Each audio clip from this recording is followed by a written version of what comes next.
Praise the lord. నజరేయుడైన క్రీస్తు నామంలో మీ అందరు కూడా వందనాలు తెలియపరచుకుంటూ ఉన్నాను. దేవుడిచ్చిన కృపను బట్టి, దేవుడి నడిపింపును బట్టి ఈ రోజున నేను మీ మధ్యలోకి వచ్చి ఉన్నాను.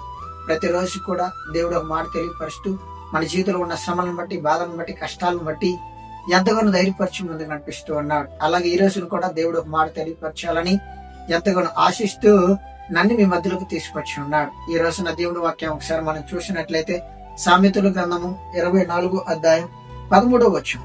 నా కుమారుడా, తేనె త్రాగుము, అది రుచిగలది గదా. తేనె పట్టు తినము, అది నీ నాలుకకు తీపియే కదా. ఈ లోకంలో ప్రతి మనిషి కూడా తేనె తినాలని ఎంతగానో ఆశిస్తూ ఉంటారు.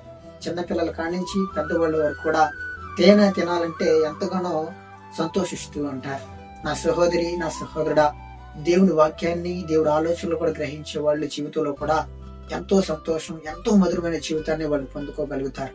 ఈ లోకంలో దేవుడు అంటే ఏంటో తెలియని వాళ్ళు వాళ్ళ జీవితంలో వచ్చే శ్రమలు, ఇబ్బందులు, కష్టాలను బట్టి వాళ్ళు గజిబిజి అయిపోయి, టెన్షన్ పడిపోయి, ఈ లోకంలో నశించిపోయి, ఈ లోకంలో మరి కఠినమైన వ్యాధులకి గురైపోతూ ఉంటారు.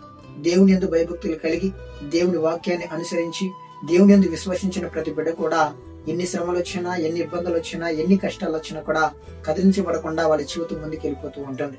దేవుడి వాక్యంలో చాలా మధురం ఉంటుంది. దేవుడి ఆలోచనలు చాలా గొప్పవి. దేవుడి తలంపులు చాలా సంతోషాన్ని ఇస్తే మన జీవితంలో. కాబట్టి ఈ లోకంలో ఎలా అయితే మన తేనె కొరకు ఎంత ఆశపడుతూ ఉంటామో, దేవుడి మాటల కొరకు కూడా మనం అంత ఆశపడి ఉండాలని ఈ రోజున దేవుడు మాట్లాడుతూ ఉన్నాడు. ఈ లోకంలో దేవుని యందు విశ్వసించిన బిడ్డలు చాలా గొప్ప వాళ్ళు అయి ఉన్నారు. కాబట్టి మన జీవితంలో కూడా దేవుని యందు భయభక్తులు కలిగి ఉండాలని ఈ రోజున దేవుడు నీకు నాకు తెలియపరుస్తూ ఉన్నాడు. మరి ఈ రోజు వరకు, ఈ సెకండ్ వరకు, ఈ నిమిషం వరకు నువ్వు ఎలాంటి జీవితాన్ని జీవించావో నాకైతే తెలియదు. కానీ ఈ రోజున దేవుడు నీకు నాకు ఒక మాట తెలియపరుస్తూ ఉన్నాడు. నా వాక్యాన్ని, నా ఆలోచనలు గ్రహించగలిగితే నా శక్తి ఏమిటో, నా ఆలోచనలు ఏమిటో, నా మధురమైన జీవితం నీకు ఎలా ఉంటుందో కూడా నేను చూపించాలని ఆశపడుతూ ఉన్నాను. ఈ లోకంలో వచ్చే కోరికలు, ఈ లోకంలో వచ్చే సంతోషాలు కాదు, కానీ నా ప్రేమ నువ్వు చూడాలి, నా తీపిని నువ్వు చూడాలని ఈ రోజున దేవుడు నీకు నాకు తెలియపరుస్తూ ఉన్నాడు. కాబట్టి ప్రతి ఒక్కరికి కూడా ప్రతిరోజు కూడా దేవుని వాక్యాన్ని చదివి దాన్ని బట్టి అనుసరించి జీవితాన్ని జీవించాలని ఈ రోజున దేవుడు నీకు నాకు తెలియపరుస్తూ ఉన్నాడు. ఆమేన్.